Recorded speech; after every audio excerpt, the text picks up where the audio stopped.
Alrighty. There is credits. There we have it.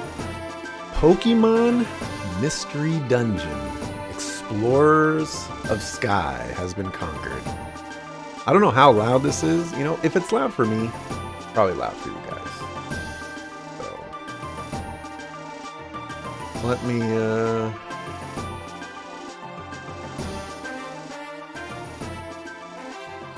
reduce that volume right there. Rescue Team Red Blue next. Oh man. Yeah, right. Let's see.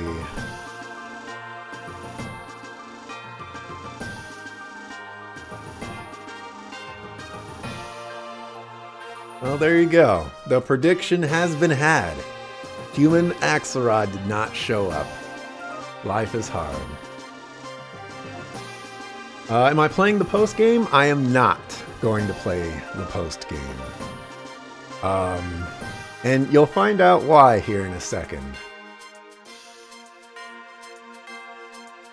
So before I get into my overall thoughts, I gotta say that this was a viewer requested game, and it was suggested by Ken. So thank you very much for the suggestion, Ken. I greatly appreciate it. And if anyone else has any suggestions for games that I should play, you can use some channel points to suggest a game. Or if you don't have the channel points, you can just say it in chat. If you're on YouTube, you can, comment. Or if you use Twitter, you can tweet me. Yeah, how about that? No guarantees that I will play the game that you suggest, but I'll add it to the list and, I'll look at it, see if it's something that I think I'll like, and, maybe I'll play it down the road. That's how this game came about. So stuff. All right. So for my overall thoughts, the first thing I have to say is this is going to be a very negative thoughts video. So if you are hoping for a lot of positivity and happiness and all that other good stuff, this is not going to be that particular thoughts this time around. This game was drastically outside of my comfort zone. And I'm going to say this next line, but it's not in a condescending way. I gotta throw that out there. It's in the inquisitive nature. I don't see what people enjoy about the game. So because this is going to be a very negative thoughts video for me, I would love for everybody in the chat just to list off all the things that you love about this game or that you just like about the game, so that at the end of all of this, and when I do the final section, I could just be like, I didn't like the game, but all these people and all of these had all of these things that they loved about this game, and that's good enough for them. So I hope you guys give me some stuff for that. All right, so with all of that being said, okay, this is going to be a very strange thoughts for me, because I'm going to devolve into roguelikes in general. And this game reinforced why I don't like roguelikes. And I haven't played too many roguelikes in my time, but the more and more I see them and the more games I play, the more I don't particularly enjoy them. So I'll go down that path here. The term roguelike deadens excitement for me, like the term indie does. Across its entire space, I largely see games that do not possess enough collective appeal to my personal tastes. There are so many indie games out there. There are so many roguelike games out there, and the level of innovation from one roguelike to another, one indie game to another, is very, very small, if present at all. And I would really like to see more in that space, but it just kind of seems like a roguelike game has those core elements, and those core elements are extremely frustrating for me. And all roguelike games want to do is just emulate those core elements. And that's where a lot of my struggles come from. So upon discovering the genre and then affirming that via gameplay for Pokemon Mystery Dungeon, my tolerance and interest drastically dropped. Once I got to the point where I learned that this was a roguelike game, things started to click for me, and it got to the point where it's like, okay, I now know what kind of game I have to expect, and that does not bring a whole lot of joy and excitement for me. The concept doesn't resonate with me. The idea of customizing myself through randomness on the off chance that I acquire the things I'm interested in push me away. And to clarify, random features are acceptable to me. However, games built on the platform of being random become difficult to enjoy. In Pokemon Mystery Dungeon, the shops, team recruitment, dungeons, loot, and side quests are all random. I feel like I don't have enough control to feel like I'm the arbiter of progress. Instead, I feel lost, trying to make the best of random situations. I definitely like more structured experiences, and this game kind of brought that out for me. I like going on certain missions or quests or what have you, and kind of having an idea what I am to expect and seek out. And the roguelike formula, I don't think, gives me enough of that.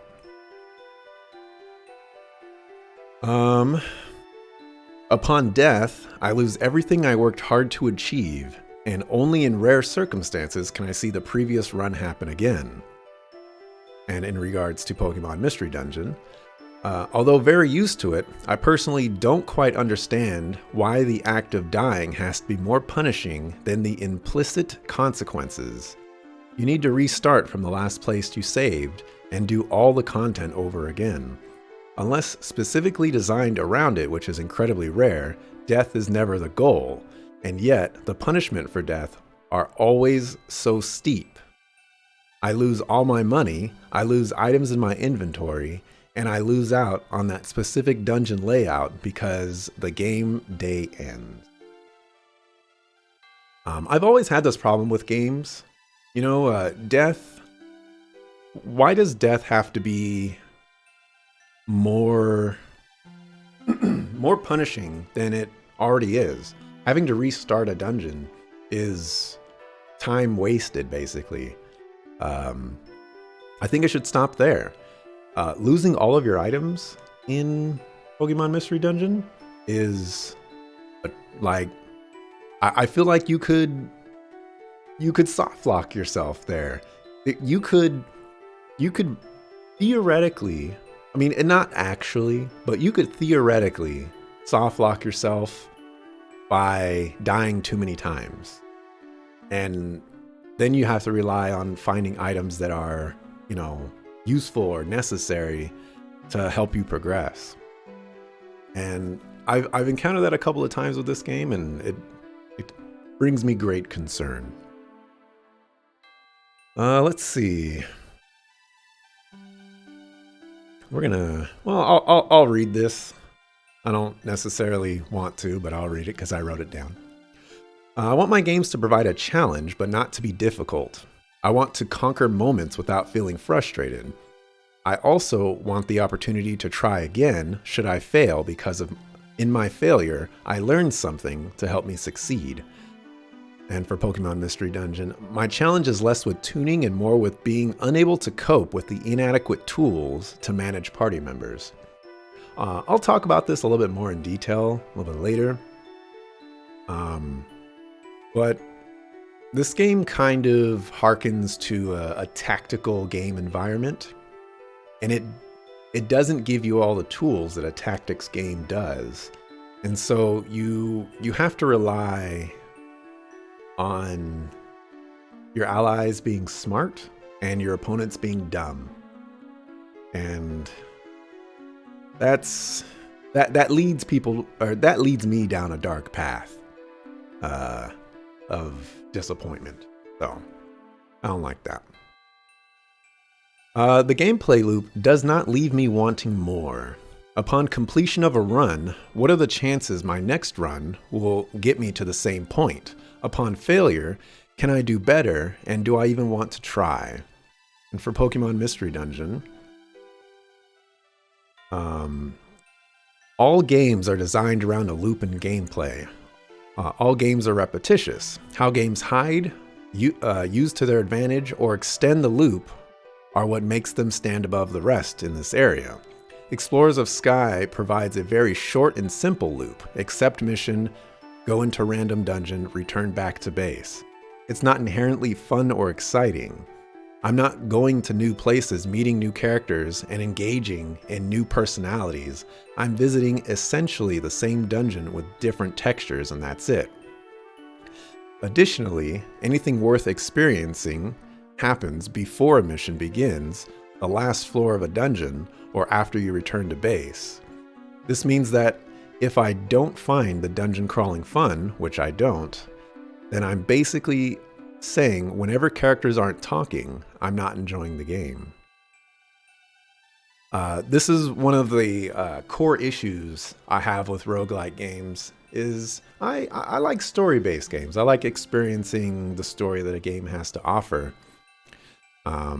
And that's part of the reasons why I gravitate towards RPGs quite a bit.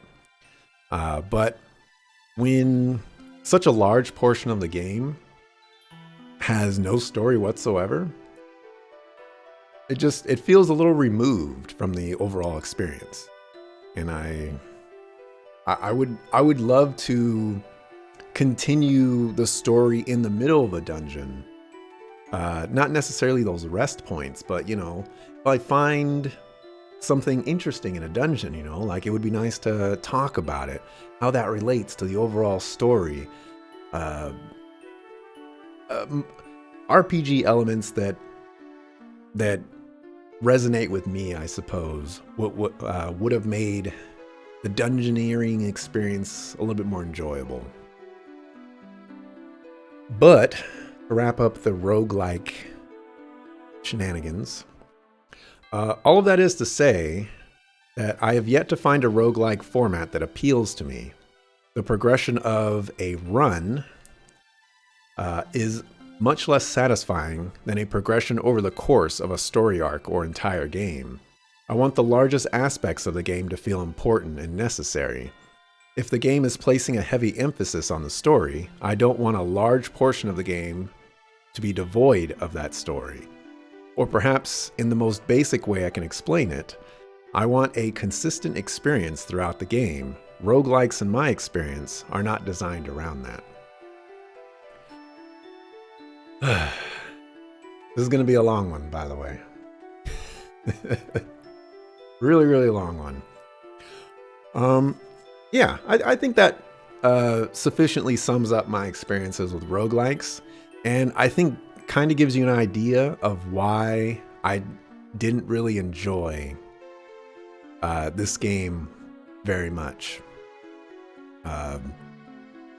More importantly than the randomness, it's just maybe the consistency and the experience as a whole just never quite sit well when it comes to roguelikes. And again, I haven't played that many of them, but it just seems like the more roguelikes I play, the more my opinion on them holds more weight because it's becoming more and more true. All right, for story, was it satisfying?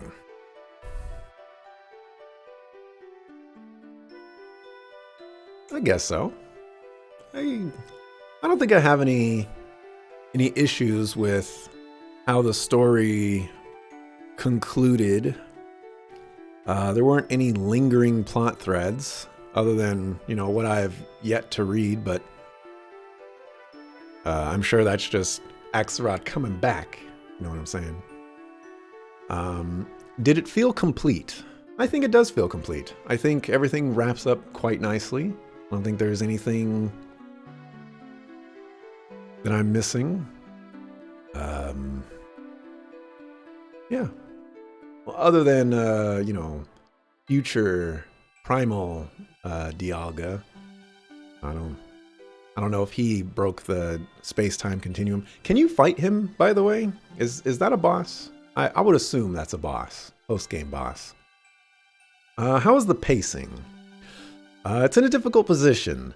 The game frames itself around guild activities, but the fact of the matter is there are multiple instances where the game wants you to do side quests, and none of them have anything to do with the story. As a result, the game comes to a complete halt. This stopped being an issue a few times, and sometimes it did. But I would say the pacing's not great. There are plenty of moments where the story just doesn't progress at all, and whatnot. You don't remember fighting him? You think he's deleted? You find a lot of other legendaries though, and you can recruit all of them. Ooh, okay. That's pretty cool. Thoughts on the story? You know what? I need some water.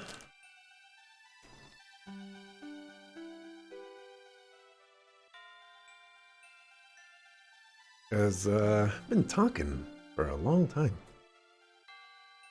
All right. The story takes a while to get off the ground, and even in situations where the story progresses, the game chooses not to move forward. As an example, when the time gears are first reported stolen, we ignore it despite knowing how important they are. This was kind of a little obnoxious for me. You would think that if time gears were being stolen, we would do something to stop them from being stolen. You know, I mean, it took... What was it? Well, it took 2 time gears to basically stop it. Or it took 2 time gears being stolen before we were like, okay, maybe we want to do something. Might have been more than that. Might have been 3 time gears. Regardless, I wish we picked up on that more. It would have got the story rolling a little bit quicker.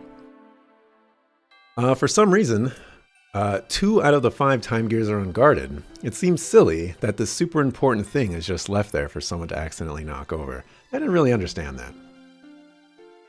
that. Grovile's introduction as a villain was interesting to me. I like the thought of teaming up with Dusk Noir to try and thwart this unknown plan to ruin the world. I actually thought this was kind of cool. Obviously, Dusk Noir was a bad guy, I called that right out the gate. But it was really neat to kind of have the villain show up that early and give us an objective to go with. The revelation that Dusk Noir, Grovile, and Bulbasaur, or Axelrod, are from the future just doesn't do it for me. It may fit in the context of Pokemon's powers and abilities, but it's so unnecessary. It overcomplicates the story and leaves so many unanswered questions. Time travel and as Ken puts it, timey-wimey nonsense. It's it's a difficult thing to do properly, and most games don't do it properly. You have to put a lot of time and a lot of effort and a lot of explaining into time travel to make it begin to make sense. And so I would just say that it's not worth it. You know, just don't do it. We didn't need it. We didn't need it here at all. This game would have been perfectly fine without time travel. So, in my opinion, anyway. This is all my opinion. Yada yada, this and that. Let's see.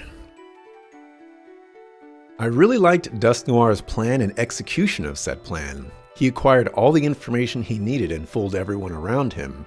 His only mistake, which seemed out of character for him, was forcibly pulling Munchlax and Bulbasaur into the rift. Dusknoir was a genius strategist. Everything he did was so calculated and so well done. I feel like he could have thought of an excuse to have Bulbasaur and Munchlax follow him into the rift. That way he can maintain relations in this time in case things went wrong. He didn't strike me as so cocky that, you know, he can't be outwitted, you know? But, you know, it's fine. I'm curious why Dusknoir hasn't gone back to the past to stop Grovyle. He's taken a long time to do so. He did end up showing up at the, I want to call it the Rainbow Bridge. Rainbow Stone, I don't remember. Rainbow Boat, Stone Boat. I think he could have just shown up at the Time Gears and done the same thing, but it all leads down the same path, so it's fine.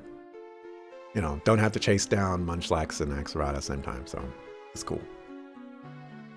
Where are all the humans in this world? Apparently they exist, yet none can be seen anywhere. Where are all the humans? Are we going to see a human on this little final cutscene? I don't know. Probably not. It ain't going to be a brother, though. The dinner at the end of each day is very charming. I really liked that. I think it was a nice little touch. It could feel overplayed sometimes, but they kind of spiced it up a little bit. Well, you know, like, you ain't getting dinner this day. You know, some of that stuff was very disrespectful, but, you know, I like that. For writing, it feels written for a young audience in both theme and dialogue. In most areas, with the vocabulary of a college student in others. Yeah, the writing is kind of all over the place for me. Sometimes they use very big words that I think most people that are drawn to this game, at least when it first got released, will say, probably wouldn't know what they mean. I mean, granted, even now I probably wouldn't know what they mean, but that's besides the point. I feel like the language used could have been more consistent because it definitely leans more towards the younger audience for me, as far as how the dialogue is delivered and whatnot. The constant repetition. Characters repeat sentences, phrases, names, and everything in between over and over again. Too many simple conversations are stretched too long with this method. An example is, how many sucklefu times is Munchlax going to address me as Axorot in the same conversation? I'm standing right there. You know, it's like, if we're the only two people in the room, you don't have to say, hey Axorot, how you doing Axorot? You know Axorot, that time when you and I went back in time, you know Axorot, that was a great time, Axorot. I really enjoyed that time with you, Axorot. It just gets on my nerves. That stuff was grating to me. Yikes. For characters, I should have wrote down more about for characters. Why is the silent or what is this silent protagonist variant? I don't think I've ever come across a silent protagonist like this before, where you talk, but you don't talk out loud. You think, rather. You talk in your mind, and so only the player can see it. But at the same time, you don't say anything new for the most part. You're just rehashing things. It's arguably worse than a silent protagonist.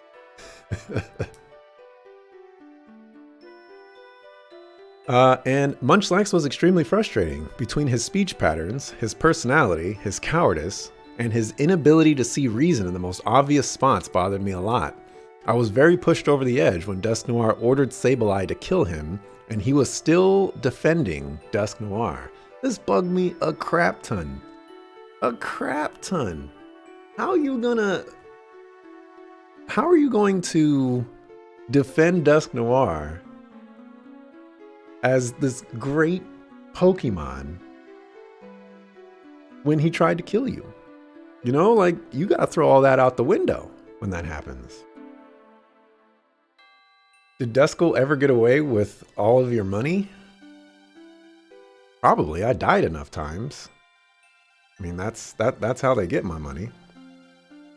Munchlax read one too many How to Make Friends books. You know, that might have been true. He was alone for quite a long time. You know, you make a good point there, Ken. All right, gameplay, mechanics, and design. We're actually getting there. You know, we're actually getting there. Like 66%.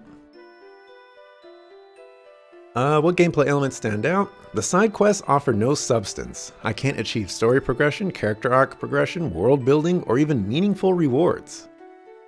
I didn't like the side quests at all. I think the best possible item off the top of my head that I could get was gummies. And gummies were a whole other thing that I needed to worry about.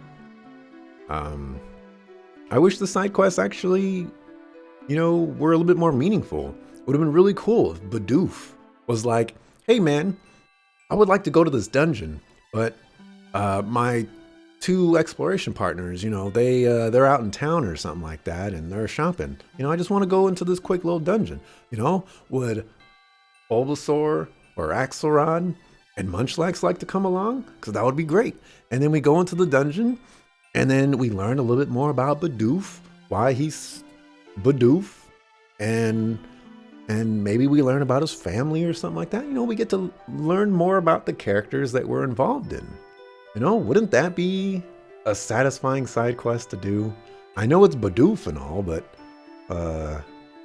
I think that would have been worth having. The dungeon crawling has no meaning to it. I can't grind for levels because there's a hunger system that will kill you if you don't refill it. It's basically a second health bar, but food and hunger replenishing items are a precious commodity. Pure food items are arguably rare in both dungeons and shops, while items having the additional effect of restoring hunger have negative effects. Restoring hunger have negative effects or powerful effects on enemies, or stat boosting qualities that you would not want to hoard. Furthermore, those items can prove to be very expensive in shops. And let's not forget look-alike items exist, which are there just to mess with you. This is a long and drawn-out way of saying that I think the hunger system is one of the worst systems in this game. If people want to grind, just let them grind. What is wrong with grinding? You know, like, first of all, I don't think there's a lot of people out there that want to grind. So punishing people for wanting to grind is ludicrous in of itself. Just let them do whatever they want. Could have read the diary? I could have read the diary. Or I could have went on a side quest. The way the guild takes a cut of your money is not cool. To dangle 1,000 money in front of you and then only reward you with 100 is entirely unnecessary. This is one of those things where the game does that to you to like disrespect you.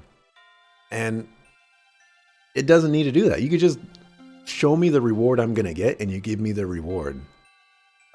It just feels like a slight to give me 1,000 money and then my guild representative or whatever is just like, hold on a second. This is your cut. The rest of this is mine. It's not cool, man. Not cool. Inventory management is infuriating. There's no sorting function that I could find. Hey, thanks to chat, we found it.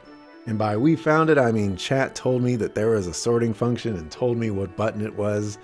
And holy cow, was that amazing. However, there could be a few more options, you know, just for the future, for future Pokemon Mystery Dungeon games, you know. If I want to put all of my orbs in the front, you know, that would be kind of cool. But the way it is, you know, there's a sorting function and I'm totally fine with that. Inventory management is still not great though.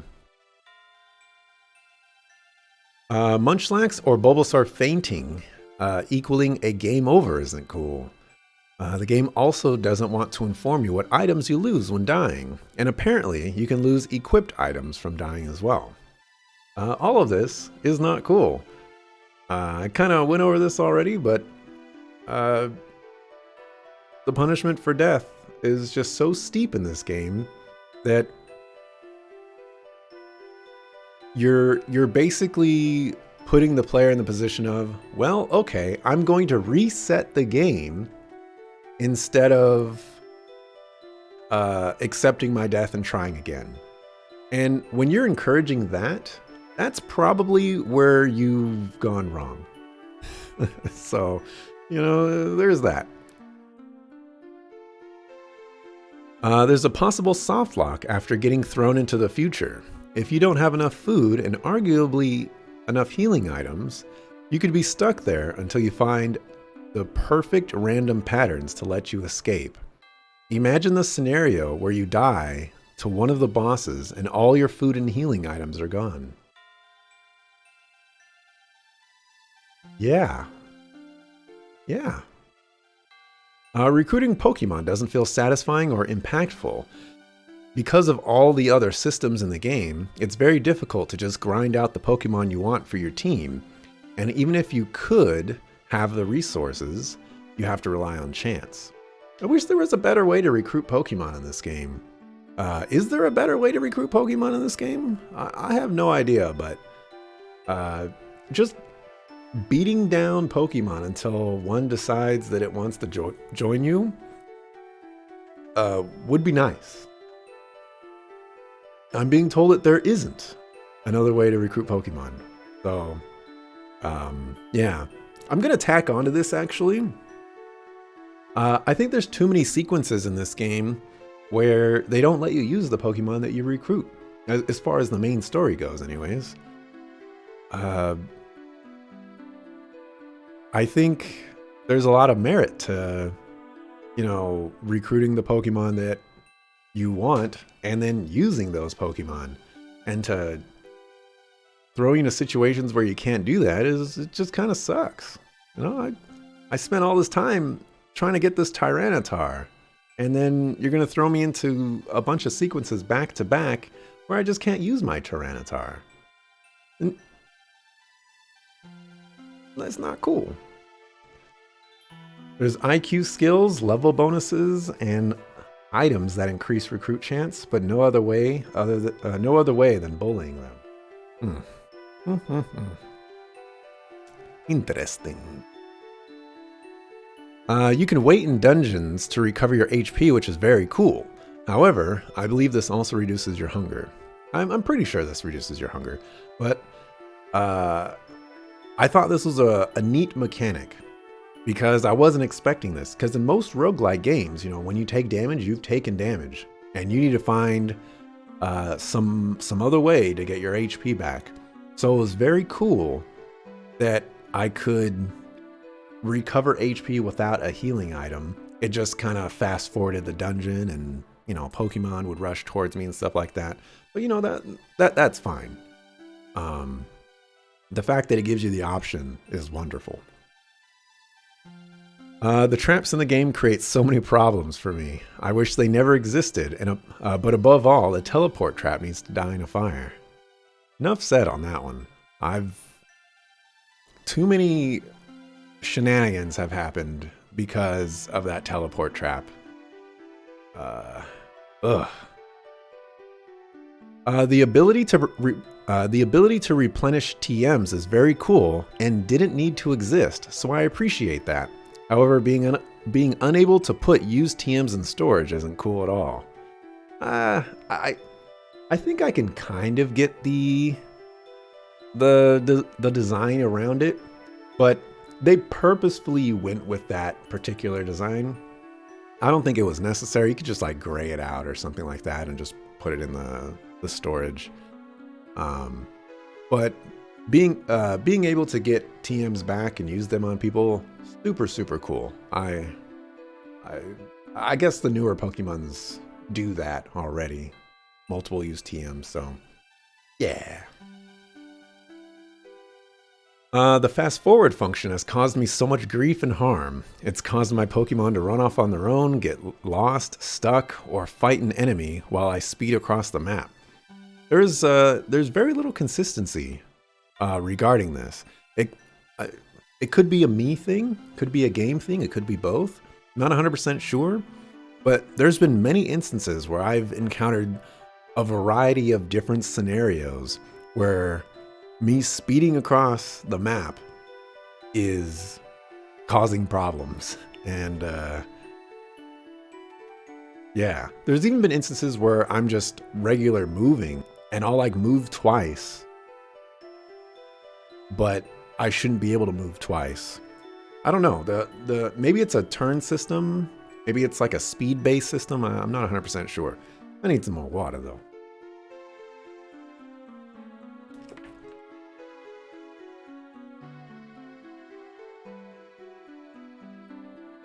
Okay. On to the combat. Personally, never had that happen unless they got warped away. Happened to me all the time. Well, not all the time, but it happened enough where it happened enough to the point where I became concerned with using the fast travel movement system and started wanting to walk around more. So for combat, I don't like the combat. I'm grateful that there's an auto attack of sorts that doesn't consume PP though. I thought that was a great addition. I was not expecting anything like that. And it's nice that this game kind of took a step outside of the Pokemon rules, I suppose, and allowed that. So great addition on that. I don't like that you can only have one shortcut for using a move on your move list. I think this just might be a limitation with the system. Like, is it possible to have multiple shortcuts? You know, like LA, LX, LY, LB. I don't know if that's a system limitation or not, but I feel like you could have shortcutted all of your moves and you wouldn't have to go into your menu as often. Yeah. And in regards to the combat, it has a tactical feel to it without the control of a tactics game. Tactics games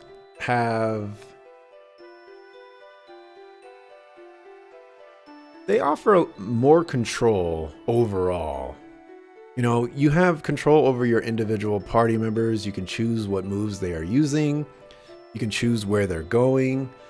And in essence, you basically choose everything for them. Equipment and whatnot. I wish that this game offered the ability to kind of micromanage a little bit more. And it doesn't have to be full micromanaging, but I want more control over my party members. If Munchlax is a square away, I would like to move Munchlax closer without having to waste my turn, you know? I want to use Munchlax's turn, but not my turn. You know, stuff like that. Any effort you put into trying to control the outcome of the battle requires extensive menuing, and there's a decent chance you may not be able to achieve the outcome you desire.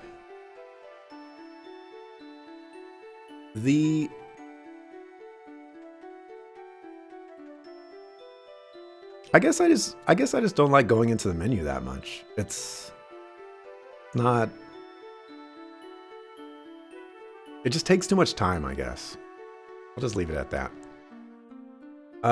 Ally AI and tactics is frustrating. Why isn't there a tactic that forces your allies to attack the enemy you're attacking, or engage in combat when you're engaged in combat? I feel like this is a no-brainer. You know, where was that? I was trying to put in, after a while, I was trying to put in as much IQ points into Munchlax to hopefully learn something like that, but, you know, it takes that long to get something that useful, then we're off to a rough start. Why do they just run off on their own at times and get themselves killed?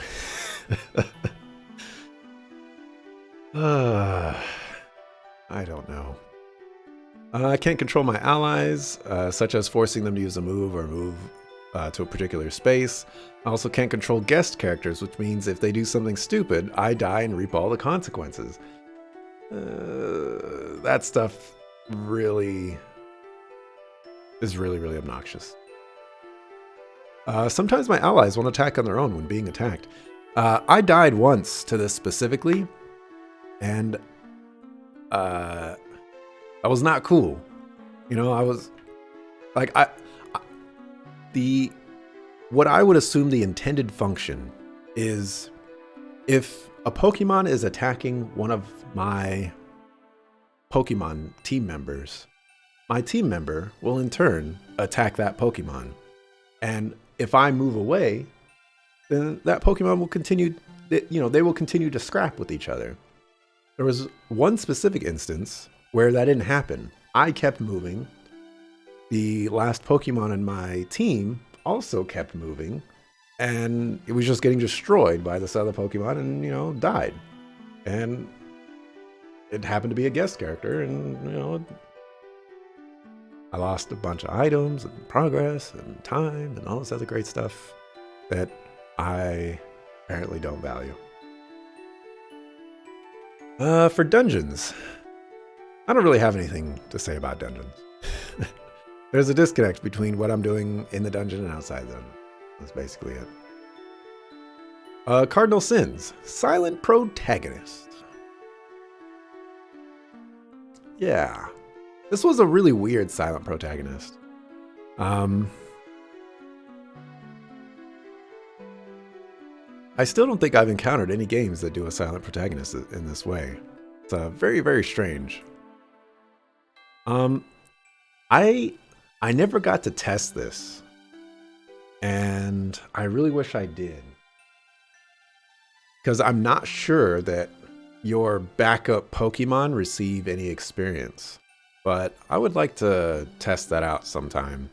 Unfortunately, we got put into situations where we couldn't use our backup people, or I forgot to check and whatnot, so didn't really get into that.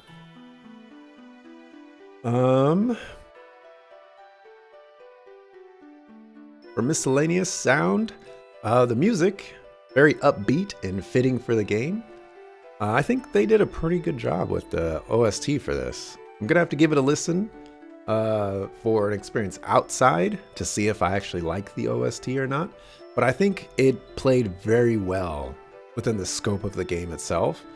And a lot of the tracks fit the moments that we were in or fit the environments that we were in. So, you know, that was very, very cool.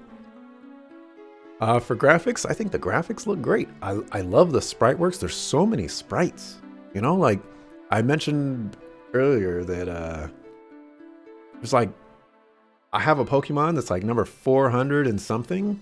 And I have to imagine that all the Pokemon before that, you know, I have literally the first Pokemon and a Pokemon in the 400s. So I would imagine all the Pokemon in between that are in the game. That's a lot of sprite work to be doing. So that's pretty cool. And a lot of portraits and things like that. It's a lot of work. Replay value. Does the game offer any additional story content in a second playthrough to warrant playing the game again?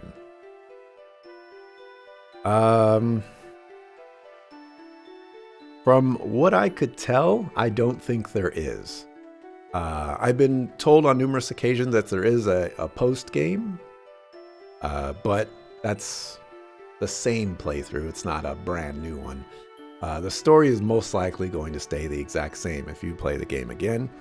Although, this is a compilation game, so maybe if you went to go play the other Pokemon Mystery Dungeon games that make up this game, you might get something, but you know, at that point you got 2 other games that you gotta buy, so we're just gonna say no on that one. Okay, if the developer is watching, the game is not for me. There are too many elements that would need drastic changes before I could begin enjoying myself. I would definitely want too many things to be altered, and that's just not worth it, you know. That being said, there are tons of people who swear by Pokemon Mystery Dungeon and I think that's the audience that you should stick to. You know, there's messages in the chat of Mana likes the colors, the Pokemon. Grayson likes the music, the look, the story, the multiplayer, rescuing friends in the challenge dungeons, the roguelikes aspects of it, the art style, the challenge dungeons, the memories, the gameplay, the charm. This game has a lot of charm to it. You know, there's so much stuff that people enjoy about this game, and you know, I'm just not in that camp. So, you know, cater to the fans. Don't try to bring me into this. It's not going to work. But it is very cool to see the Pokemon IP used in a spin-off like this. It's very easy to get into the mentality of this will dilute or tarnish the brand. So I appreciate that, you know, the Pokemon games are not sticking to the core franchise. It's very neat that you don't have to worry about that per se. I mean, there's also like Pokemon Conquest, which is a full-on tactics game out there. So it's very neat. I think to just reiterate my overall thoughts, I don't really like the game all too much. I decided to finish it because I spent $10 on the game, so I might as well get the full experience out of it. But roguelikes just don't really sit well with me. Maybe someday, you know, that will change. There's been a couple of visual novels that I have played that, you know, might get me to play a few more visual novels. A couple Metroidvanias that I've played that might get me to play a few more Metroidvanias. It's a very slow process. So maybe the next time, but we'll have to wait and see on that one. But yeah, I think that's going to wrap it up for my thoughts here. All right, let's not end this thoughts video and actually finish talking about this stuff. So, all right, Munchlax. When you left here, when you bid farewell to this place from the Rainbow Stone Ship, your sorrow, I felt its intensity even here.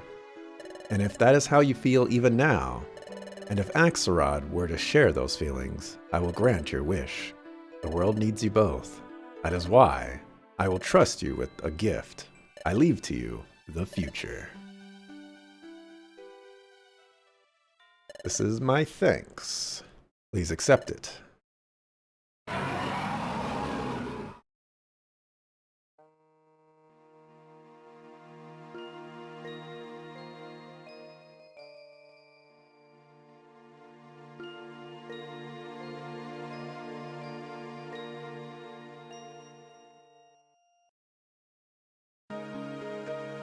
Why am I not a human?